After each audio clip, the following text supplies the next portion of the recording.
UCF and Tulane. The Green Wave are hosting UCF here. This game, let's see, UCF, Tulane's now 1.5-point favorite, over under 54. This game's at 3:30 Eastern on ESPN2. Just an enormous game for many reasons. Bowl implications, conference implications, just a massive game. I think we agreed on Texas, Washington, Alabama, Ole Miss. We both were kind of leading the under. I know we're going to disagree on this game, so I'll let you go first. Make your case. I think you have the total on the side here. I took Central Florida on the money line, so I'll talk about that. But both of these teams love to run the ball. I wrote this up on Action Network, so go check that out. You can see everything from the total and the side here. But both these teams are heavy in the rush. Both rush over 59% of the time, but one of these teams is better at it offensively and defending it defensively. And UCF is top defense in the nation when it comes to the red zone. They allow just 61% of their attempts to be a score. Only Georgia has forced a higher rate of field goals. I mean, Central Florida has been fantastic when opponents get into scoring position. And the Green Wave defense has been excellent at limiting explosive plays. Tulane has allowed just 9 plays from scrimmage this year to exceed 30 yards. So Tulane is 7th in coverage. But does that matter if John Reese Plumlee returns over Mikey Keene? Because that becomes even more heavy rush offense, and they're not going to be a lot of throwing it around against a really good secondary from Tulane. Where you can beat them is on the ground. And Tulane's been locked down on defense on opponents that fall behind schedule. They're really good in passing downs on defense, but that's not really how UCF runs. They're 12th in success rate and standard downs thanks to the running game of R.J. Harvey and Isaiah Bowser. And those are the two names that I think are leading UCF to get the win here outright as an underdog. It's just one of those things where Central Florida is better in the trench on both sides of the ball, and Tulane has some defensive numbers that suggest that they can be, they can get torn up on the ground. They'll be great in coverage, but if Mikey Keene is throwing, he was serviceable. I think he had 3 touchdowns, didn't have an interception. But that's not going to be what Central Florida wants to do. If Mikey Keene's in there, they're only going to throw on 3rd down. So Central Florida is better in the trench on both sides of the ball. That's why I'm backing them on the money line. Yeah, I love Tulane here. All they do is cover, and they don't get enough respect. I think they are the number one. I think they're the most profitable team to back this year against the spread. And for what it's worth, since Willie Fritz arrived at Tulane in 2016, Tulane is the most profitable team to back at home. They're 26-11 against the spread, over 70% in the friendly confines, covering by over 5 points per game.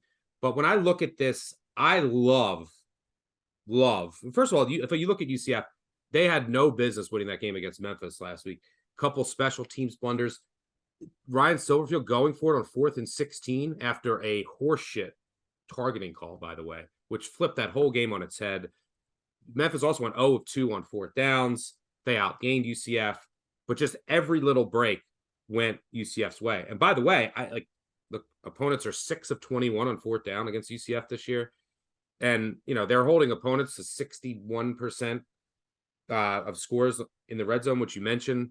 You could look at it the other way, is that there could be some regression there. But I love this. I just love this Tulane defense.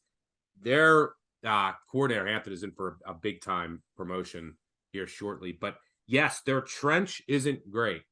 But they play this 3-man tight front where they just kind of take up, their 2 ends play inside of the tackles, and then their nose tackle plays on top of the center. And they kind of just take up space to try to occupy blockers, and they don't get a great push. That's why their line yards are off.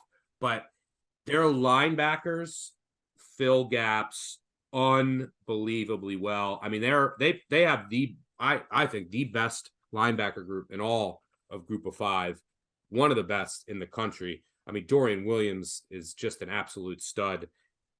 And then you look at their secondary. Their secondary is so good, and they tackle so well.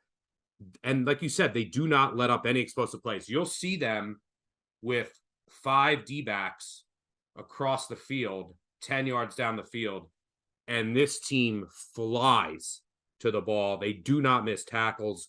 They just hit you. I mean, you'll see them they knock guys out, and they do this. You'll see them all. They go like this. I mean, this defense is ferocious. They don't give up explosive plays. They're one of their foundational elements of their defense. That's big against UCF because UCF, their quarterbacks, whether it's Plumlee or Keen, they need to throw deep. It's like you're setting it up with the pass. Like they're not efficient at throwing over the intermediary parts of the field. So I do think UCF can have some success running, but I don't think that they're going to be able to. Tulane is going to get enough stops with their linebackers and secondary. And the other side of the ball, Tulane's biggest weakness on offense, they have Tajay Spears, an excellent running back. Pratt, very experienced quarterback. He can run it himself a little bit. Their biggest problem is their offensive line can't pass block. That's not an issue here because UCF doesn't get any pressure. Tulane's offensive line, 100th in sack rate. UCF's defense, 95th in sack rate. Pratt also loves to throw over the middle of the field. Well, you have one of UCF's best defenders, Jean Baptiste, who might not play. Two other safeties are also questionable. So I think they can attack there. But Pratt's going to have time. And when he has time with a clean pocket, he is significantly better than when he's under pressure. So, yeah, I think this UCF defense is vulnerable in the secondary. That's where you attack them. That's where ECU attacked them.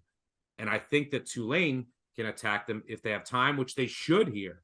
So, yeah, I think Tulane at home with this defense is going to set the tone. I'm excited for everyone to watch them. I can see how you can make the case for UCF's rush offense, but I'm siding with the Green Wave. Let's go Tulane. I can't wait for this game. I'm actually really excited to watch it.